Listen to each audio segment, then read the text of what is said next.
Respect మీ వల్ల వస్తుంది. నువ్వు నిన్నటికి ఈ రోజుకి ఏం చేస్తున్నావు, నువ్వు 10 మందికి ఎలా నిలబడేవనేది. ఫర్ ఎగ్జాంపుల్ నా లేటెస్ట్ ఫోన్ చూడండి.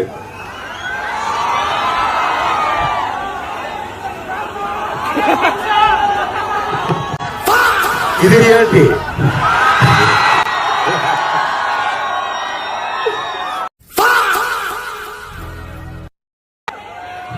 సింపుల్. మా జనరేషన్ కవర్ వినేసాము, ఒక లక్షన్నర కాపాడేసాము. మీరు ఇలాగ ఫాలో అయిపోండి. All the best. డబ్బులు వేస్ట్ గా ఖర్చు పెట్టకండి. రెస్పెక్ట్ మీ వల్ల వస్తుంది. నువ్వు నిన్నటికి ఈ రోజుకి ఏం చేస్తున్నావు, నువ్వు 10 మందికి ఎలా నిలబడేవనేది. ఫర్ ఎగ్జాంపుల్ నా లేటెస్ట్ ఫోన్ చూడండి.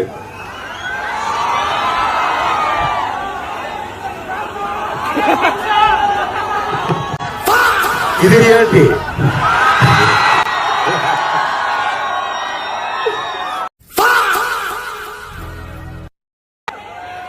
సింపుల్. మా జనరేషన్ కవర్ వినేసాము, ఒక లక్షన్నర కాపాడేసాము. మీరు ఇలాగ ఫాలో అయిపోండి. All the best. డబ్బులు వేస్ట్ గా ఖర్చు పెట్టకండి.